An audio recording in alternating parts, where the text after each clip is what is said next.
Bismillahirrahmanirrahim. Innal hamdalillah nahmaduhu wa nasta'inuhu wa nastaghfiruh wa na'udzu billahi min shururi anfusina wa min sayyiati a'malina may yahdihillahu fala mudhillalah wa may yudlil fala hadiyalah. Ashhadu an la ilaha illallah wahdahu la syarikalah wa ashhadu anna Muhammadan abduhu wa rasuluh. Salawatullahi wa salamuhu alaihi wa ala alihi wa ashabihi wa man tabi'ahum bi ihsanin ila yaumiddin. Ya ayyuhalladzina amanu taqullaha haqqa tuqatih wa la tamutunna illa wa antum muslimun. Ya ayyuhan nasu taqu rabbakumul ladzi khalaqakum min nafsin wahidah wa khalaqa minha زوجها وبث منهما رجالا كثيرا ونساء واتقوا الله الذي تساءلون به والأرحام إن الله كان عليكم رقيبا يا أيها الذين آمنوا اتقوا الله وقولوا قولا سديدا يصلح لكم أعمالكم ويغفر لكم ذنوبكم ومن يطع الله ورسوله فقد فاز فوزا عظيما. Amma ba'd.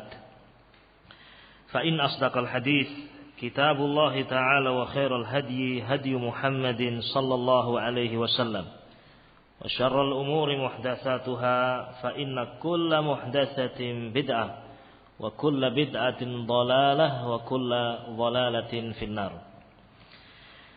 Ma'asyiral muslimin, ikhwati wa akhwati fillah, rahimani wa rahimakumullah. Pada kesempatan yang mulia ini, walhamdulillah, kembali kita dipertemukan di majelis yang mulia ini untuk bersama-sama kita mempelajari agama yang kita cintai ini, agama yang kita memohon kepada Allah Jalla wa'ala, semoga kita mati di atasnya, agama yang kita memohon kepada Allah Jalla wa'ala, semoga Allah memudahkan kita untuk berpegang teguh dengannya.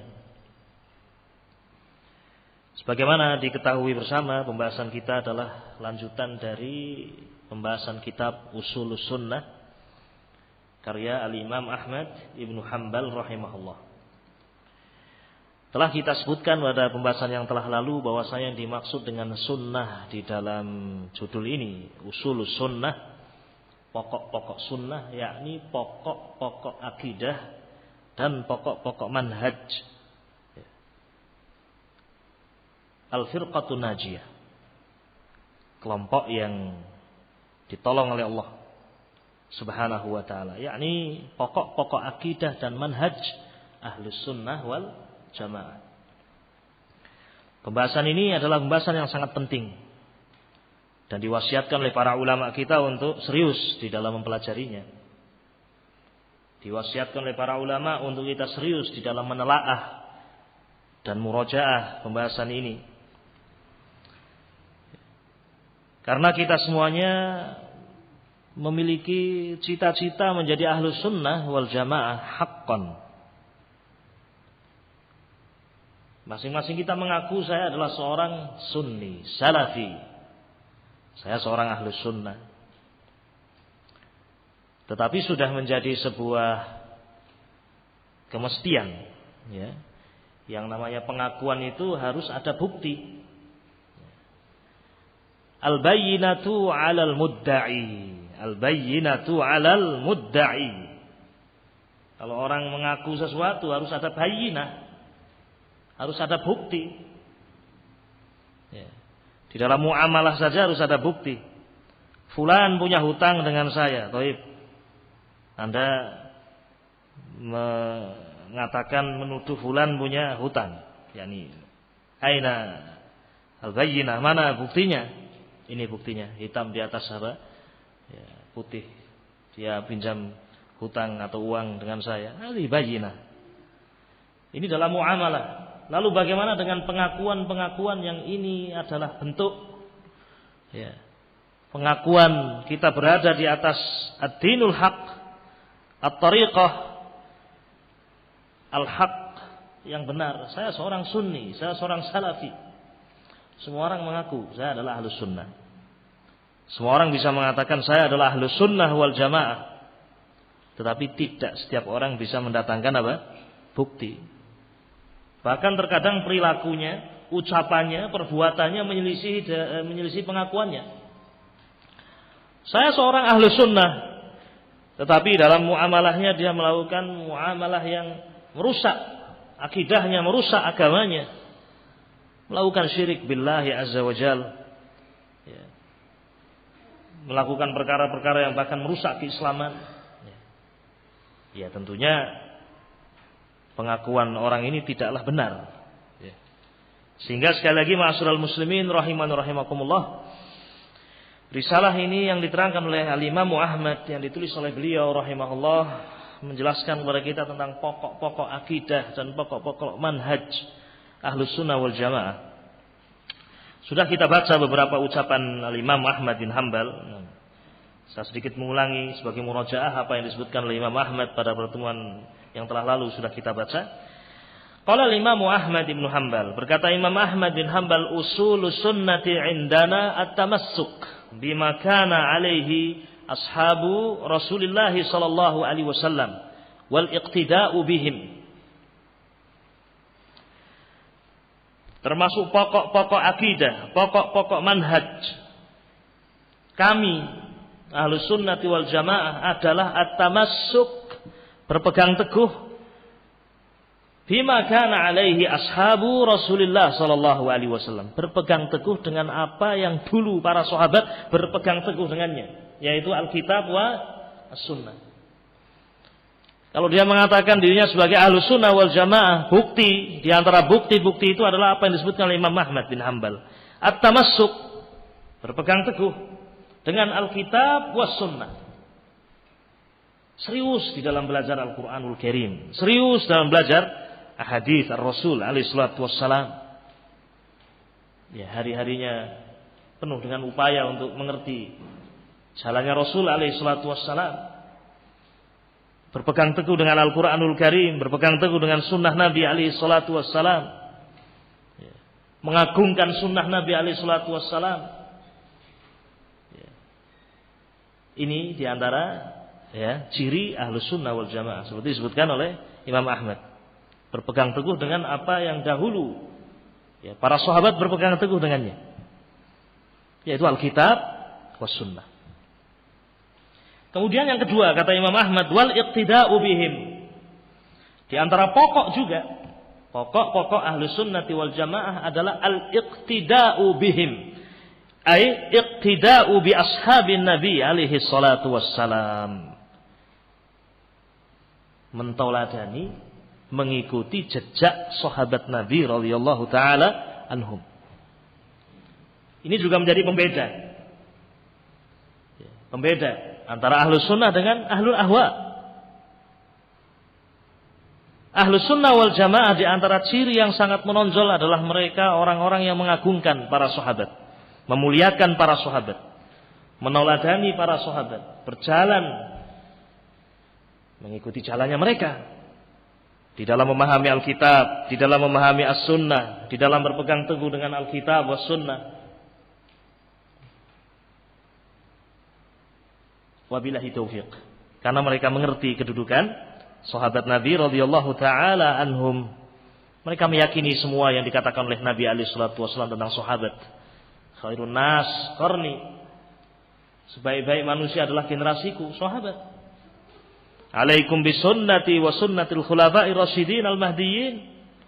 Ahlus Sunnah juga meyakini sabda Nabi alaihi salatu wasallam, alaikum bisunnati, berpegang teguhlah dengan jalanku, dengan sunnahku Alkitab was Sunnah.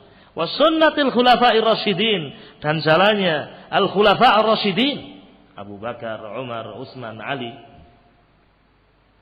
Yakin dengan sabda Nabi ini.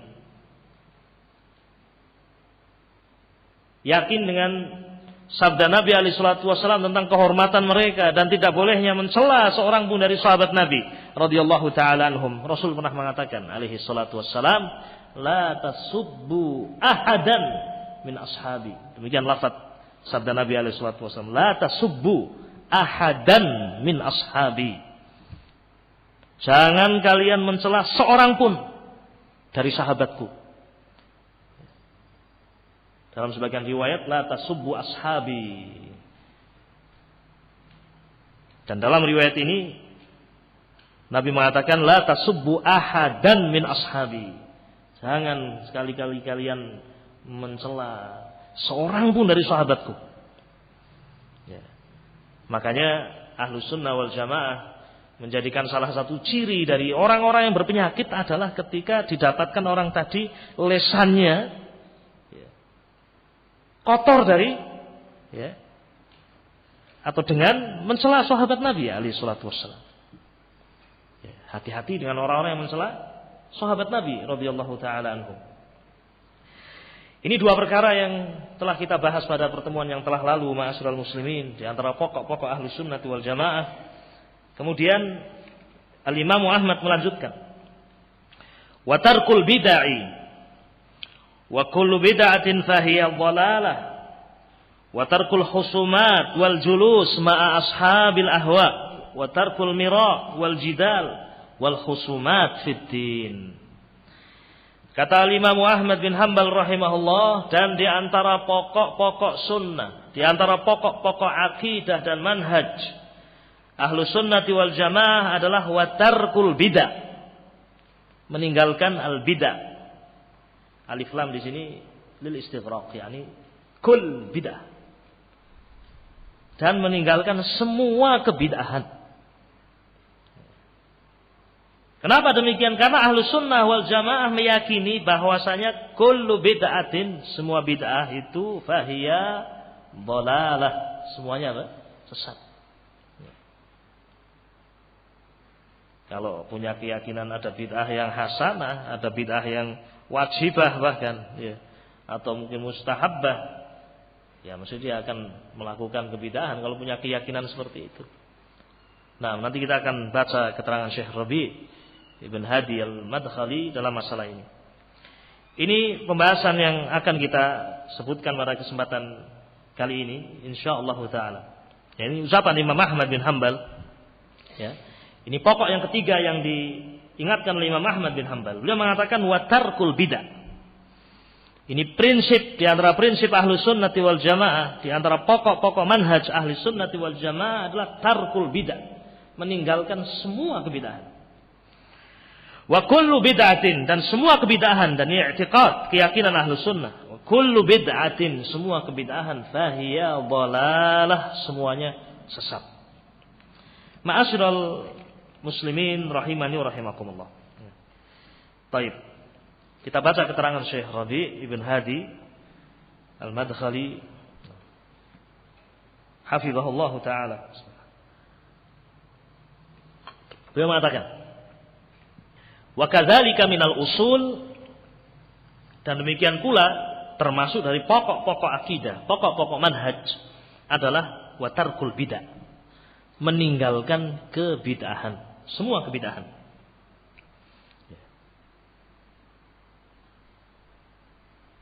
Kenapa kita wajib meninggalkan kebid'ahan? Kata beliau, hafizahullah, ijtinabul bid'ah. Limadha? Li'annal bid'ah fiha al-halak. Kenapa kita harus meninggalkan kebid'ahan? Karena kebid'ahan itu di dalamnya adalah kebinasaan. Halak. Kebid'ahan adalah jalan menuju kebinasaan. Di antara dalil yang menunjukkan bahwasanya kebid'ahan adalah kebinasaan, kata Syekh Rabi', wa hadhil firaqu allati waqa'at fil bid'ah tawa'adaha Rasulullah sallallahu alaihi wasallam bi annaha kullaha finnar. Di antara dalil yang menunjukkan bahwasanya kebid'ahan itu adalah kebinasaan, karena firqah-firqah yang sesat, yang mereka sesat karena terjatuh kepada apa? Kebid'ahan, semuanya diancam oleh Nabi alaihi salatu wasallam dengan an-nar. Al-Khawarij wal Qadariyah wal Murji'ah, sebut semua al-firaq ad-dhallah. Semua firaq ad-dhallah ini, kenapa mereka sesat? Karena mereka terjatuh kepada mana? bidah. Kebidahan. Dan semuanya diancam oleh Nabi alaihi salatu wassalam. Semuanya diancam oleh Rasul alaihi salatu wassalam. Bi annaha kullaha finnar. Bahwasanya semuanya finnar. Wabillahi taufiq. Seperti dalam hadis yang diriwayatkan oleh Imam Tirmidzi rahimahullah, beliau mengatakan, "Sataftariqu hadhil ummah ala 73 firqah. Kulluha finnar illa wahidah." Umat ini akan terpecah menjadi 73 golongan. Kulluha finnar. Semuanya finnar, diancam dengan neraka. Illa wahidah, kecuali satu. Dan yang satu ini adalah Ahlus Sunnati wal Jamaah. Orang-orang yang berjalan di atas jalanku, kata Nabi, dan jalan sahabat-sahabatku. Yang sudah kita sebut pada pokok yang pertama dan pokok yang apa? Kedua. Ya. Prinsip ma'asyiral muslimin rahimani rahimakumullah. Semuanya finnar, kata Nabi alaihi salatu wasallam, illa wahidah, kecuali satu. Yaitu mereka yang menyelamatkan diri dari bidah.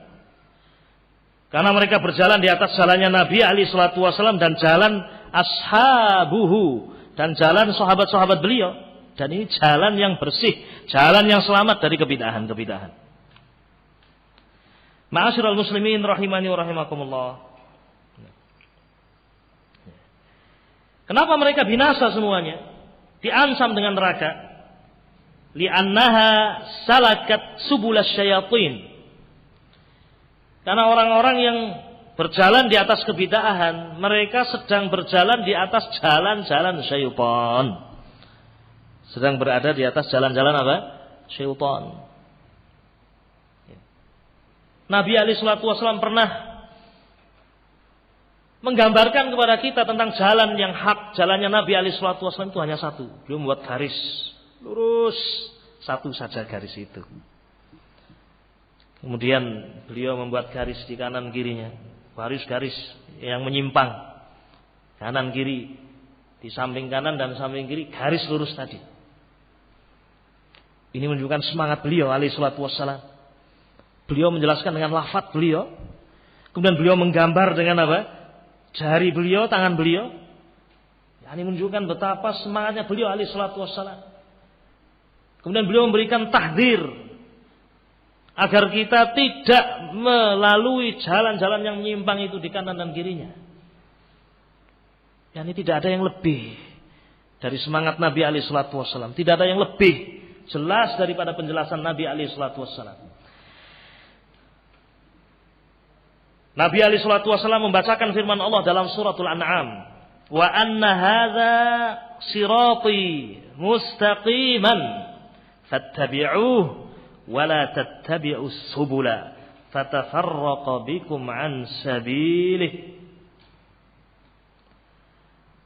Nabi alaihi salatu wasallam membacakan ayat ini, wa anna hadza sirati, dan ini adalah jalanku. Sirati, satu jalan saja. Sirat itu mufrad, satu jalan saja. Ya.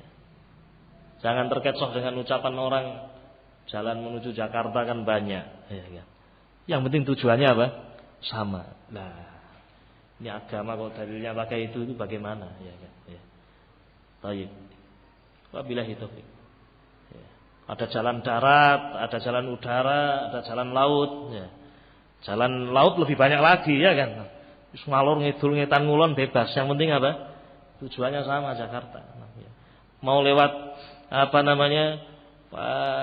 Laut Jawa monggo, enggak masalah ya. Mau lewat laut yang bebas monggo namanya. Apa seperti itu agama ini? Jelas di sini Nabi alaihi wasallam menggambarkan satu jalan ini.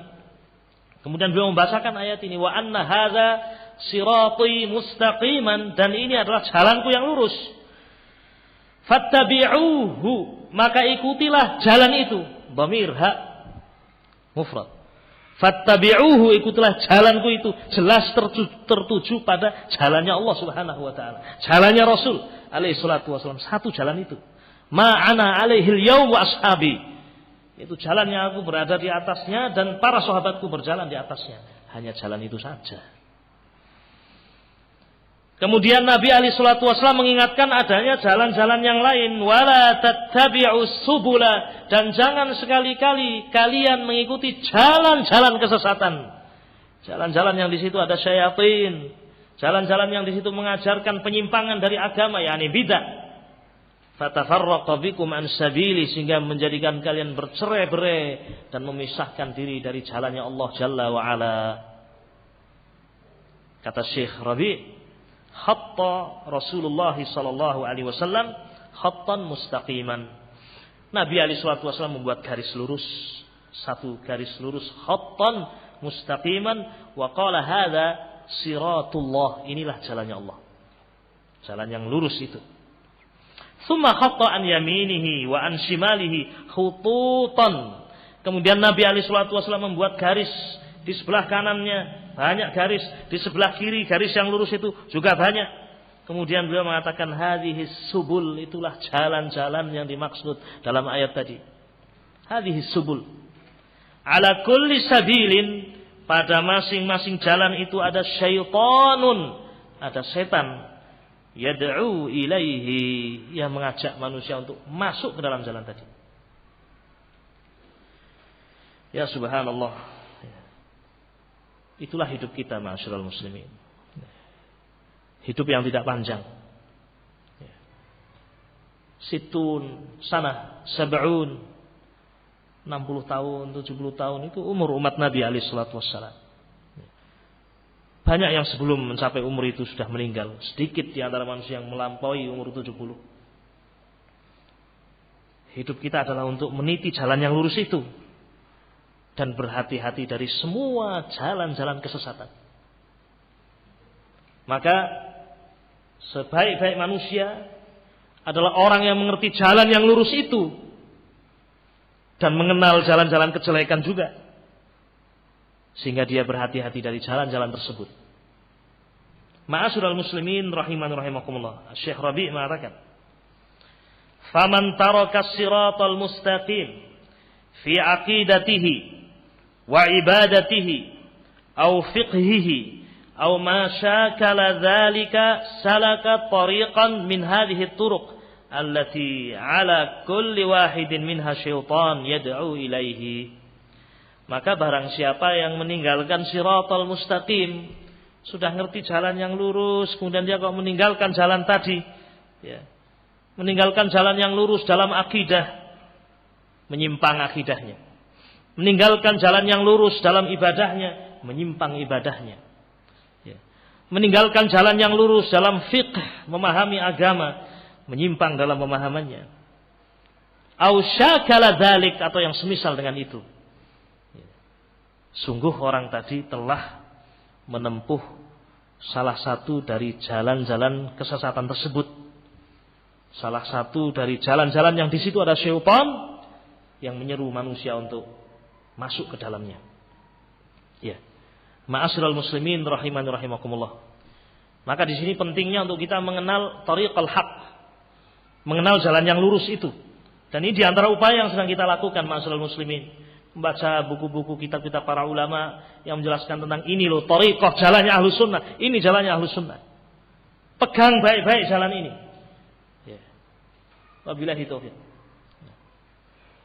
Ma'asyiral muslimin rahimani rahimakumullah. Jadi kenapa kita harus meninggalkan kebid'ahan? Karena kebid'ahan adalah jalan menuju apa tadi? Kebinasaan. Kemudian, kenapa kita harus meninggalkan kebid'ahan? Karena kebid'ahan itu perkara yang Nabi alaihi salatu wasallam memperingatkan kita darinya. Baik. Sesuatu yang Nabi alaihi salatu wasallam mengancam, sesuatu yang Nabi alaihi salatu wasallam memperingatkan kita darinya, tentunya itu sesuatu yang apa? Berbahaya pada diri kita, untuk diri kita, untuk agama dan dunia kita. Karena Nabi alaihi salatu wasallam adalah orang yang paling mengerti tentang jalan yang menjadikan seorang selamat biidznillah azza wajalla. Karena beliau adalah orang yang paling mengerti jalan keselamatan. Siang malam datang wahyu kepada beliau alaihi salatu wassalam. Siang malam beliau menjelaskan jalan yang hak dan memperingatkan manusia dari jalan-jalan kejelekan. Maka ketika Nabi alaihi salatu wassalam memperingatkan kita dari sesuatu, maka hati-hati, sesuatu itu adalah perkara yang membahayakan. Di antara perkara yang Nabi alaihi salatu wassalam beliau memperingatkan kita adalah ini, al-bidah. Kata Syekh Rabi' hafizahullah, fal hadar al-hadar minal bid'ah wad dhalalat wa qad hadzara minha Rasulullah alaihi salatu wassalam. Hati-hati kalian, hati-hati kita semuanya, minal bid'ah, dari semua kebid'ahan-kebid'ahan, wad dhalalat, dan kesesatan-kesesatan. Wa qad hadzara minha Rasulullah alaihi salatu wassalam, dan sungguh Nabi alaihi salatu wassalam telah memberikan peringatan kepada kita dari kebid'ahan itu. Bahkan beliau dalam banyak khutbahnya memerah wajah beliau, seperti seorang pemberi peringatan kepada pasukan perang. Dengan keras dan lantang, dengan wajah yang merah, beliau mengatakan, wa iyyakum wa muhdatsatil umur, fa inna kulla muhdatsatin bid'ah wa kulla bid'atin dhalalah. Nabi alaihi salatu wasallam selalu dengan tegas beliau mengatakan dan memberikan peringatan kepada umatnya, wa iyyakum wa muhdatsatil umur, dan hati-hati kalian dari perkara-perkara yang baru dalam agama ini, yang dibuat-buat dalam agama ini. Fa inna kulla muhdatsatin bid'ah, karena semua perkara-perkara yang baru dalam agama ini adalah bid'ah. Wa kulla bid'atin dhalalah, dan semua kebid'ahan adalah dhalalah, sesat. Wa kulla dhalalatin finnar, dan semua kesesatan itu finnar. Itu diantara sabda Nabi alaihi salatu wassalam. Beliau juga mengucapkan, man ahdatsa fi amrina hadza ma laisa minhu fahuwa raddun. Ini juga peringatan yang lain. Dalam hadis Aisyah radhiyallahu taala anha, Rasul alaihi salatu wasallam mengatakan, man ahdatsa fi amrina hadza ma laisa minhu fahuwa raddun. Man ahdatsa, barang siapa yang ahdatsa, membuat sesuatu yang baru dalam agama ini, kebid'ahan, fi amrina hadza ma laisa minhu fahuwa raddun, maka perkara yang dia buat itu, yang kebid'ahan itu, fahuwa raddun, tertolak. Yang membuat tidak mendapatkan keridhaan dari Allah azza wa jalla, ditolak. Termasuk yang mengamalkan walaupun tidak membuat, bukan pelopor kebid'ahan tapi dia melaksanakan kebid'ahan itu. Makanya dalam lafaz yang lain Rasul mengatakan, man amila amalan laisa alaihi amruna fahuwa raddun. Saya kan bukan yang membuat, saya kan hanya derek, hanya ikut. Itu sudah nenek moyang kita seperti itu. Saya bukan yang membuat-buat, nenek moyang. Masuk dalam hadis, man amila amalan laisa alaihi amruna fahuwa raddun. Barang siapa yang mengamalkan sesuatu yang tidak diajarkan oleh Nabi alaihi salatu wasallam, bukan bagian dari agama Allah azza wa jalla, karena itu adalah bid'ah, fahuwa raddun, maka amalan yang dia amalkan itu apa? Raddun, mardud, ditolak. Wabillahi taufiq. Jadi kita meninggalkan kebid'ahan ini, juga karena Nabi alaihi salatu wasallam memperingatkan kita. Coba betapa jeleknya adab kita. Sekarang kita bayangkan Rasul ada di hadapan kita, kemudian Nabi mengatakan hati-hati dari kebid'ahan itu. Kemudian kita enggak apa-apalah, masuk saja. Enggak apa-apalah, saya ikuti saja. Adab yang tidak baik. Betapa jeleknya adab kita kepada Rasul alaihi salatu wassalam. Ketika Nabi alaihi salatu wasallam memperingatkan sesuatu yang itu berbahaya dan jelek bagi diri kita, kemudian kita langsung dan tetap melanggarnya. Wabillahi taufiq. Ini sebab kenapa kita meninggalkan bid'ah, adalah karena Nabi alaihi salatu wasallam, beliau memperingatkan kita dari kebid'ahan tersebut. Wabillahi taufiq. Bismillah.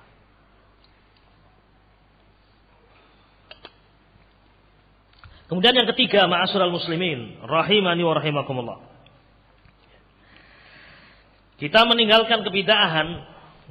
Di antara sebabnya adalah karena Nabi alaihi salatu wassalam juga memberikan peringatan kepada kita dari ahlul bidah. Dan nanti akan ada pembahasan berikutnya, al-julus. Duduk dengan ahlul bidah. Yani Nabi alaihi salatu wassalam beliau memperingatkan kepada kita tentang jenis manusia, yani ahlul ahwa, ahlul bidah. Mereka membela kebid'ahan, mereka menyebarkan kebid'ahan, mereka berbicara tentang Alkitab was sunnah dengan hawa mereka, hawa nafsu mereka. Nabi alaihi salatu wasallam memperingatkan kita dari model orang seperti ini. Ya, ini menunjukkan jeleknya orang-orang tersebut. Maka jangan coba-coba kita untuk menempuh jalan tadi. Karena kita akan menjadi model orang seperti itu. Yang diperingatkan oleh Allah subhanahu wa ta'ala dan Rasulnya alaihi salatu wassalam. Kata Syekh Rabi' hafizahullah, di samping Nabi alaihi salatu wasallam memperingatkan kita dari kebid'ahan, Rasul alaihi salatu wasallam juga memperingatkan kita dari ahlul bid'ah. Wa hadzara Rasulullah sallallahu alaihi wasallam aidan min ahlil bid'ah min ahlil bid'ah. Dan demikian pula Rasul sallallahu alaihi wasallam memperingatkan kita dari ahlul bid'ah, dari ahlul bid'ah. Rasul memperingatkan kita dari kebid'ahan. Rasul juga memperingatkan kita dari apa? Ahlul bid'ah. Suatu saat Nabi alaihi salatu wassalam membaca firman Allah dalam surah Ali Imran. Dalam surah Ali Imran ayat yang ke-7. Allah Subhanahu wa taala berfirman, "Huwallazi anzala 'alaikal kitaba minhu ayatun muhkamatun hunna ummul kitab wa ukharu mutasyabihat fa ammal ladzina fi qulubihim zayghun fayattabi'una ma tashabaha min ibtigha'al fitnah wa ibtigha'a ta'wilih wa ma ya'lamu ta'wilahu illallah." Nabi membaca ayat ini, potongan firman Allah dalam surah Ali Imran ayat yang ke-7. Huwallazi, dialah Allah subhanahu wa ta'ala, anzala 'alaikal kitab, yang telah menurunkan kepadamu wahai Nabi Alkitab, yakni Al-Quran. Minhu ayatun muhkamatun, di dalam Al-Quran ada ayat-ayat yang muhkamat, ayat-ayat yang jelas maknanya, yang kepada ayat ini dikembalikan kepadanya ayat-ayat yang mutasyabih, yang masih samar. Hunna ummul kitab, itulah ummul kitab. Jadi ada ayat-ayat yang muhkamat. Wa ukharu mutasyabihat, dan di antara ayat-ayat Al-Quran ada yang mutasyabihat. Fa ammal ladzina fi qulubihim zayg. Baik, di sini Allah menyebutkan tentang sebagian golongan manusia. Fa ammal ladzina fi qulubihim zayg. Adapun orang-orang yang dalam hati mereka ada zayg, ada penyakit, yakni ahlul bidah. Fayattabi'una ma tashabaha min. Mereka mengambil ayat-ayat yang mutasyabihat, ayat-ayat yang mereka kira bisa memperkuat kebid'ahan mereka. Mereka tarik, mereka takwilkan dengan akal mereka, dengan hawa nafsu mereka untuk membenarkan kebid'ahan mereka. Ini ayat-ayat ini ditarik dan tidak mau mengembalikan kepada ayat-ayat yang muhkamat yang membantah kebid'ahan mereka. Fayattabi'una ma tashabaha minhu. Mereka mengikuti ayat-ayat ini, yakni pemahaman mereka yang batil. Karena sesungguhnya ayat-ayat itu kalau difahami dengan ayat-ayat yang lain yang muhkamat, justru akan membantah kebid'ahan mereka. Tapi mereka tidak. Mereka mengambil ayat, mereka pelintir maknanya. Ibtigha'al fitnah. Mereka maukan dengan itu fitnah. Wabtigha'a ta'wilih. Wa ma ya'lamu ta'wilahu illallah. yakni model orang-orang yang mengikuti hawa nafsu. Sebagai contoh misalnya, ya, saya sebutkan contoh.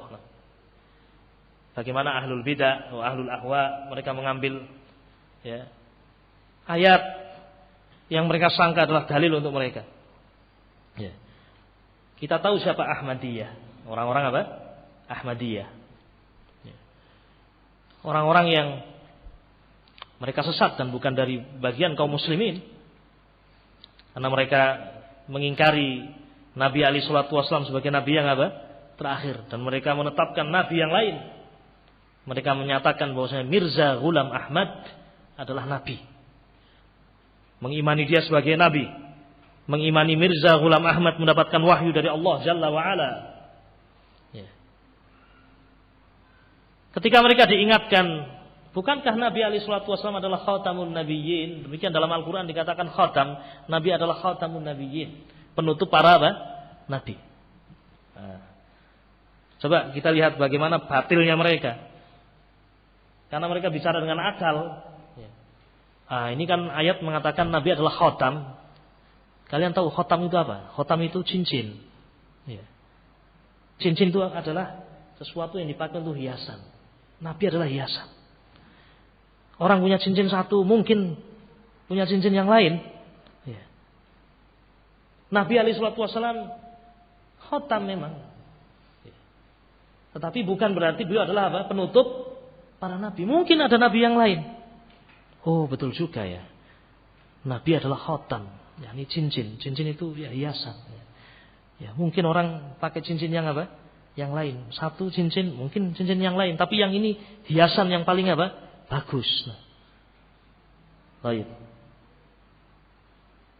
Seorang yang berpegang dengan Alkitab was sunnah tidak akan terbawa kepada mereka itu. Ini hanya contoh saja bagaimana mereka, orang-orang yang dalam hatinya ada apa? Zaigh, ya. Mengambil ayat kemudian dipelintir maknanya seenak mereka. Padahal kalau kita melihat bagaimana sabda Nabi alaihi salatu wasallam tegas, Nabi mengatakan la nabiyya ba'di, tidak ada nabi sesudahku. Ini yang muhkam, perkara yang jelas, perkara yang disepakati oleh kaum muslimin, perkara yang disepakati oleh para sahabat, para tabi'in wa atba'ut tabi'in, perkara yang muhkam, yang jelas, tidak bisa dipelintir maknanya. Hatta ayat yang menyebutkan beliau adalah khatamun nabiyyin adalah jelas, Rasul penutup para nabi. La nabiyya ba'di, tidak ada nabi sesudahku. Tetapi itulah ahlul zaigh. Wabillahi taufiq. Kuburiyun, orang-orang yang menyembah kubur, orang-orang yang melakukan kesyirikan dan seterusnya, jangan disangka mereka tidak pakai ayat. Oh, ayat. Ya. Jangan disangka mereka tidak pakai hadis, ini hadis. Tetapi yang mereka pakai adalah sesuatu yang mereka sangka bisa ditarik kepada pemahaman mereka, dan mereka meninggalkan ayat-ayat yang apa? Muhkamat. Ayat-ayat yang muhkamat. Ma'asyiral muslimin rahimani rahimakumullah.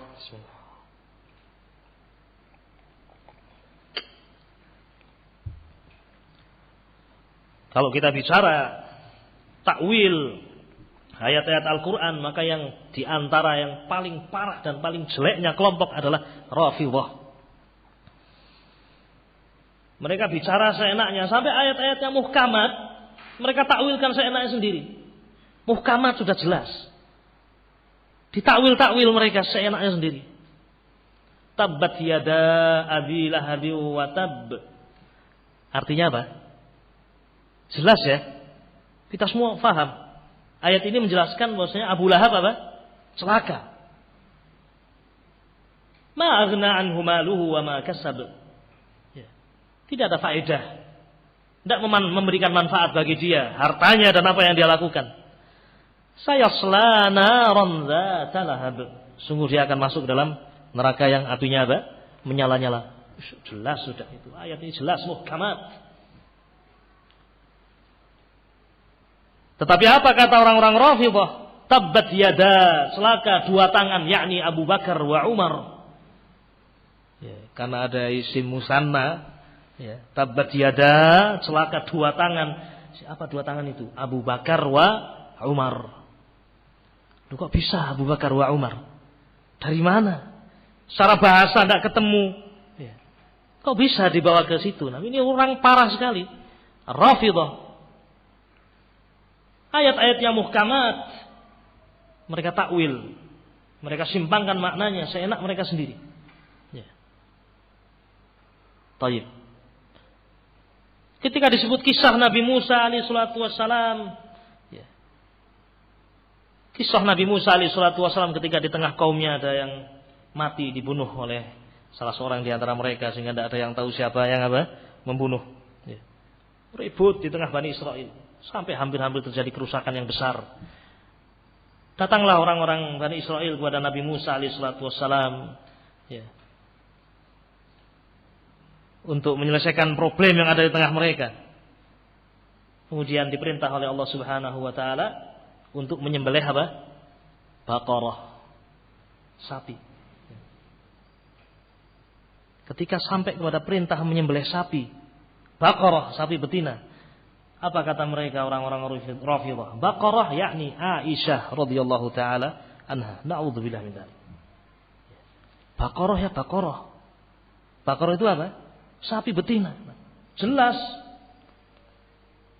Ayatnya muhkamat, sudah jelas.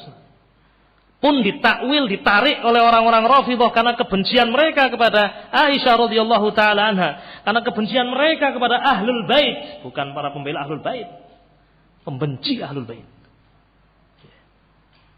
Ketika sampai kepada ayat-ayat itu, Al-Baqarah, Baqarah diterjemahkan Aisyah radhiyallahu taala anha. Dan yang seperti ini banyak, ma'asyiral muslimin rahimani rahimakumullah. Kalau yang seperti ini, ya, kemudian tidak diperingatkan, kira-kira apa yang akan terjadi pada umat ini? Ya. Baik, di sini Nabi membaca ayat di dalam surah Ali Imran ayat yang ke-7 tentang adanya orang-orang yang dalam hati mereka zair. Adanya orang-orang yang dalam hati mereka ada penyakit ahlul bid'ah wal ahwa. Ya. Ketika beliau membaca ayat ini, beliau mengatakan, "Fa idza ra'aital ladzina yattabi'una ma tashabaha minhu, fa ulaikal ladzina sammallah fahdharuhum." Jika engkau melihat orang-orang yang seperti itu modelnya, yaitu orang-orang yang mereka mengikuti ayat-ayat yang mutasyabihat, mereka mengambil ayat kemudian mereka pelintirkan, mereka tarik maknanya kepada kebatilan mereka, faulaikal ladzina sammallah, mereka itulah orang-orang yang Allah maksud dalam ayat ini, ahluz zair, fahdharuhum, hati-hatilah dari mereka. Hati-hatilah dari apa? Mereka. Kalau dengan orang-orang yang berpenyakit badan saja kita khawatir, ya, yang dikatakan oleh para dokter itu penyakit menular, ya, terlepas dari pembicaraan tentang masalah penyakit apa? Menular. Ya. Kita saja khawatir, kita saja takut.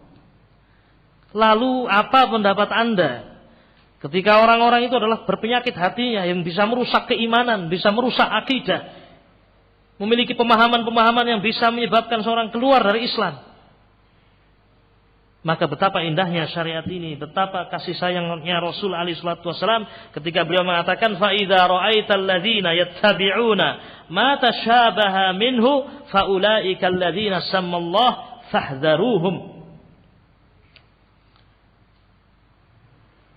Wallahu jalla wa ala, Allah Subhanahu wa taala dalam ayat ini bayyana, menjelaskan, anna man fi qulubihim zayghun yataqassaduna al-fitan. Di dalam ayat ini Allah Subhanahu wa taala menjelaskan bahwasanya orang-orang yang dalam hati mereka memang sudah ada penyakit. Itu yang mereka lakukan selalu memang maksudnya mencari kesempatan-kesempatan untuk membuat fitnah. Ada kesempatan bisa dijadikan fitnah. Ini fitnah. Ada kesempatan untuk menyampaikan syubhat, ambil mereka. Nah, syubhat itu ahlul fitan. Wabillahi taufik. Ma'asyiral muslimin rahimani rahimakumullah. Fa ammal ladzina fi qulubihim zayg fayattabi'una ma tashabaha minhu ibtigha'al fitnah. Kata Syekh Rabi, fala tajidu mubtadi'an. Ini seperti sebuah kaidah. Beliau mengatakan fala tajidu mubtadi'an, tidaklah engkau dapatkan seorang mubtadi' ahlul bidah illa wa huwa yatatabba'ul mutasyabihat min kalamillahi ta'ala atau min kalami Rasulillah sallallahu alaihi wasallam atau min kalami ulama'il Islam liyudillan nas fi dzalika bimisli hadhihi syubuhat. Tidaklah engkau dapatkan seorang ahlul bidah kecuali dia selalu berusaha mencari kesempatan mengikuti yang mutasyabihat. Kalau ada ayat-ayat Allah yang bisa dipelintirkan kepada kesesatan mereka, mereka ambil. Ketika mereka mendapatkan hadis-hadis Nabi alaihi salatu wasallam yang mungkin mereka pelintirkan kepada pemahaman dan kesesatan mereka, mereka ambil. Ketika mereka melihat ada ucapan-ucapan para ulama Islam yang kira-kira bisa mereka tarik kepada kesesatan mereka, mereka ambil. Sudah, Al-Quran mereka ambil, Al-Hadis mereka ambil, ucapan para ulama juga mereka ambil. Kadang kita mendapatkan mereka memotong ucapan para ulama, dipotong separuh, dipotong, diambil oleh mereka. Dengan maksud apa? Liyudillan nas, untuk menyesatkan apa? Manusia. Fi dzalika bimithli hadhihi syubhat. Dan ini perkara yang betul-betul terjadi. Wa hadza amrun waqi'un fil qadimi wal hadis. Dan perkara ini betul-betul perkara yang terjadi sejak dulu sampai sekarang.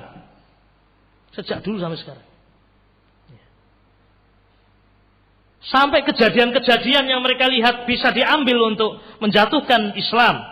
Kejadian yang mereka lihat, mereka juga akan tarik dan mereka gunakan untuk menjatuhkan Islam. Insyaallah kita masih ingat apa yang dilakukan oleh Abdullah ibn Ubay bin Salul.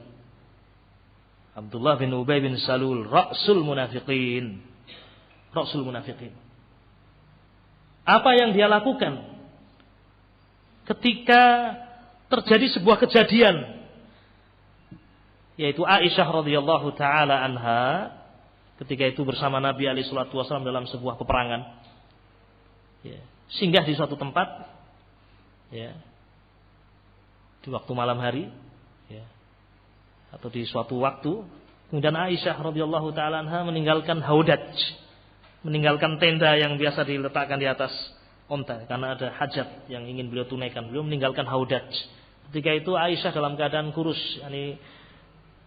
tidak gemuk, sehingga orang yang mengangkat itu tidak ada bedanya, ada orangnya atau tidak.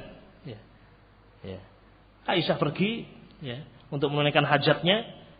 Lama Aisyah radhiyallahu taala anha menunaikan hajatnya sampai ternyata Rasulullah sallallahu alaihi wasallam merintahkan para sahabat untuk bersiap meninggalkan tempat istirahat. Semuanya bangkit, semuanya pergi, termasuk tendanya Aisyah diangkat, diletakkan di atas onta. Sudah jalan. Tidak tahu kalau Aisyah belum naik di atas haudaj.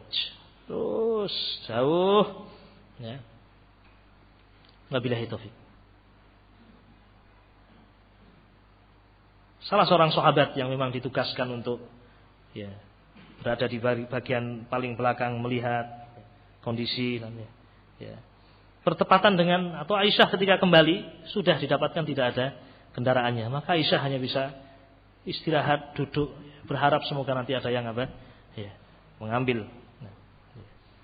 Baik, sampai terjadilah apa yang terjadi. Salah seorang sahabat melewati Aisyah, melihat Aisyah terbuka wajahnya, hanya mengucapkan inna lillahi wa inna ilaihi raji'un. Terkaget Aisyah, terbangun karena kalimat istirja. Segera ditutup wajahnya. Dan sahabat ini mengenal Aisyah radhiyallahu taala anha sebelum turunnya ayat hijab. Sehingga ngerti ini adalah siapa? Aisyah. Apa yang dilakukan oleh sahabat ini? Tidak ada kalam, tidak ada ucapan kecuali hanya ucapan tadi istirja. Dipersilakan Aisyah untuk naik di atas onta. Kemudian diam 1000 bahasa, tidak bicara, dia hanya menuntun ontanya. Mengejar Rasul alaihi salatu wassalam. Rasul sallallahu alaihi wasallam tidak sadar kalau Ummul Mukminin ternyata tidak bersama dengan pasukan. Ini juga dalil bahwasanya Rasul tidak tahu perkara yang gaib. Kalau Rasul tahu perkara yang gaib, ini saya Rasul akan mengatakan jangan jalan dulu, Aisyah belum apa? Belum datang. Rasul tidak tahu perkara yang gaib. Rasul tidak tahu perkara yang gaib. Hanya Allah saja Jalla wa Ala yang mengetahui perkara yang gaib. Dan kalau Rasul tahu perkara yang gaib, Rasul juga akan tahu tentang apa yang dilakukan oleh Abdullah bin Ubay bin Salul. Rasul tidak tahu. Rasul sedang beristirahat lagi di titik perjalanan, istirahat, duduk. Para sahabat ada yang sedang memperbaiki kudanya, ada yang sedang, pokoknya suasana istirahat. Tiba-tiba datang sahabat ini dengan membawa Aisyah radhiyallahu taala anha di atas onta. Ya subhanallah, pemandangan yang disaksikan oleh banyak orang. Diambil kesempatan ini oleh siapa? Abdullah bin Ubay bin Salul. Tidaklah melihat suatu kesempatan yang mungkin dibawa kepada penyakitnya kecuali akan diambil. Ada ahlu zairi, orang yang memiliki penyakit dalam hatinya. Disebarkan berita bahwasanya Aisyah radhiyallahu taala anha berzina. Disebarkan berita di tengah kaum muslimin bahwasanya Aisyah melakukan fahisyah. Luar biasa, menimpa bala di tengah kaum muslimin ketika itu. Sampai Rasul sendiri juga tidak tahu apa yang harus beliau perbuat. Beliau tidak ngerti. Beliau serahkan semuanya pada Allah Jalla wa Ala. Aisyah kebetulan sakit ketika itu. Beliau hanya di rumah sakit. Beliau tidak tahu apa yang terjadi. Beliau hanya merasakan Rasul sedikit berubah. Yang biasanya tampak keceriaan pada wajah Nabi alaihi salatu wasallam, sapaan yang hangat dan halus pada diri Rasul alaihi salatu wasallam berubah. Sampai kemudian Aisyah mengerti apa yang terjadi. Menangis sejadi-jadinya Aisyah. Dan beliau pun berpindah dari rumah Rasul alaihi salatu wasallam ke rumah bapaknya Abu Bakar As-Siddiq radhiyallahu taala anhu. Aisyah berharap seandainya Rasul bermimpi. Karena di antara wahyu yang Allah berikan kepada Nabi adalah apa? Mimpi. Berharap agar Rasul bermimpi. Tetapi ternyata bukan mimpi yang turun.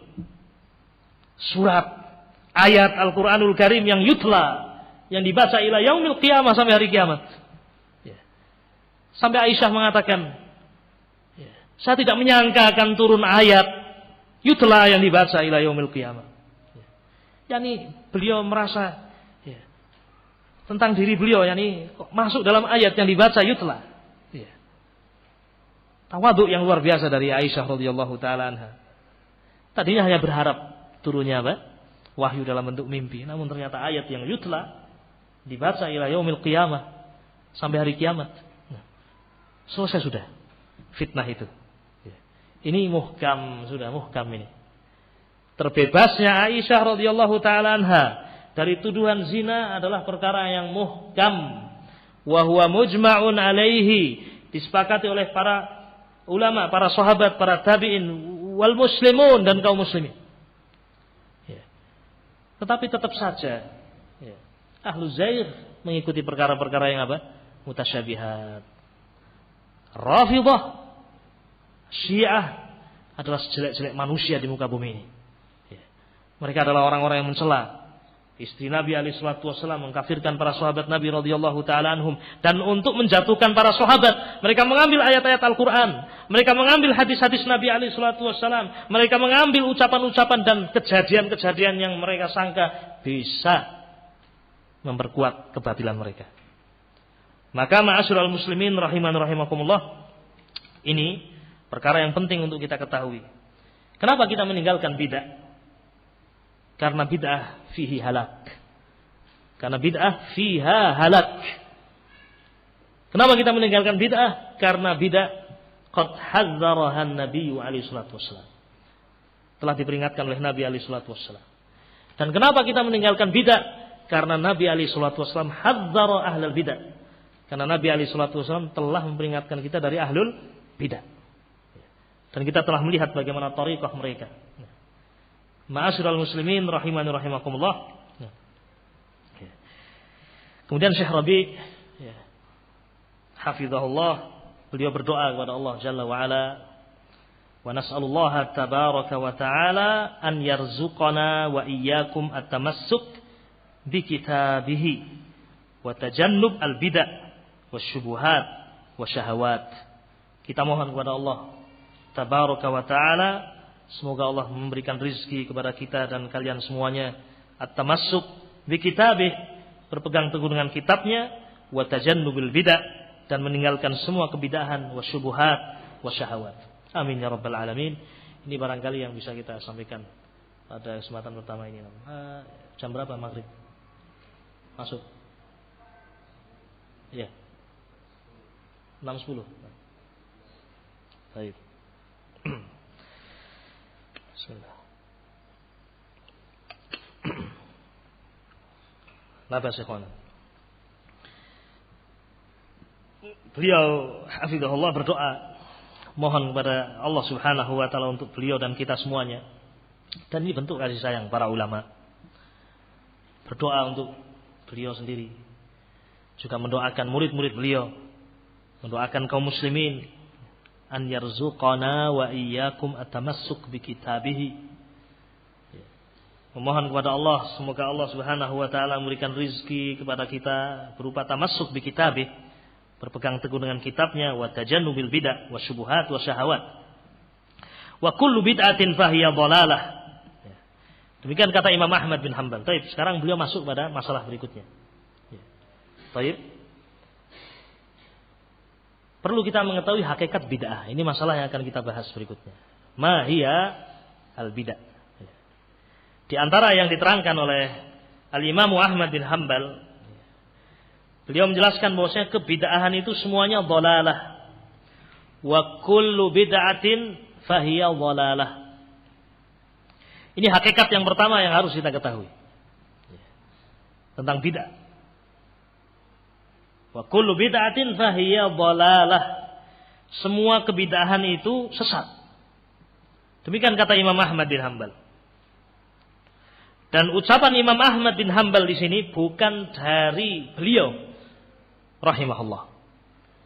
Dan itulah sya'nul ulama, demikianlah keadaan para ulama. Mereka selalu menyandarkan ucapan mereka kepada dalil. Imam Ahmad mengatakan wa kullu bid'atin fahiya dhalalah akhadhaha minal hadis. Imam Ahmad mengambil itu dari apa? Hadis. Yaitu sabda Nabi alaihi salatu wassalam, iyyakum wa muhdatsatil umur.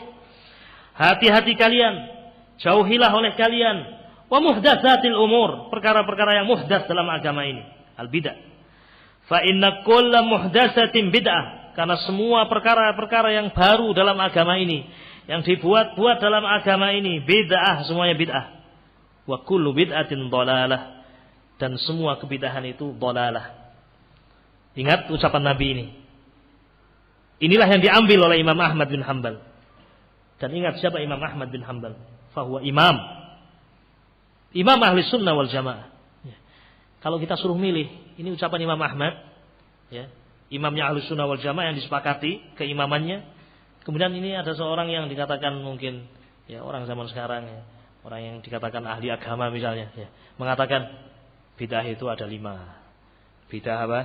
Wajibah, ada bid'ah yang mustahabbah, ada bid'ah yang makruhah, ada bid'ah yang apa? Ya, haram, muharramah, ada bid'ah yang mubahah katanya. Ya. Atau ada yang mengatakan bid'ah ada yang hasanah dan ada yang apa? Sayyi'ah. Baik. Ya. Tentu yang kita ambil adalah ucapan para ulama Ahlus Sunnah wal Jamaah. Terlebih itu bukan ucapan mereka. Ucapan siapa? Rasul alaihi salatu wassalam. Kalau kita suruh milih ucapan manusia biasa dengan para ulama, tentu kita mengambil ulama. Apalagi ini ucapan Rasul alaihi salatu wassalam. Jelas Nabi mengatakan wa kullu bid'atin dhalalah, semua kebid'ahan dhalalah. Dipertegas oleh Syekh Rabi tentang hakikat ini. Fa kullu bid'atin saghurat atau kaburat hiya dhalalatun la syak.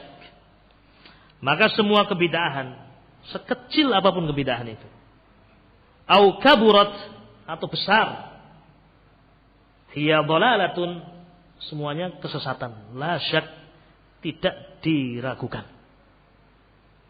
Besar atau kecil. Ya. Ya. Bid'ah itu banyak. Ada yang besar, bahkan ada bid'ah yang mukaffirah, yang menyebabkan pelakunya apa? Kufur. Ada yang mufassiqah, Ini menunjukkan kebidahan itu bertingkat-tingkat. Difahami oleh para ulama demikian dan dijelaskan kepada kita semuanya. Sehingga ma'asyiral muslimin rahimakumullah, wa man qala ghaira dzalik, maka barang siapa yang mengatakan selain itu, faqad khalafan nas al-wadhih al-jali. Sungguh dia telah menyelisihi nas.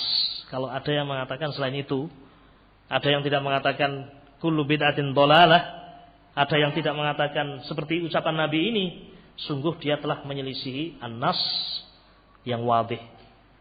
Nas, dalil yang wadhih, yakni sabda Nabi alaihi salatu wassalam. Dan insyaallah ba'da salatul maghrib kita akan lanjutkan penjelasan tentang al-bidah. Wa salawatullahi wassalamuhu alaihi wa ala alihi washabbihi ajma'in. Walhamdulillahirabbil alamin.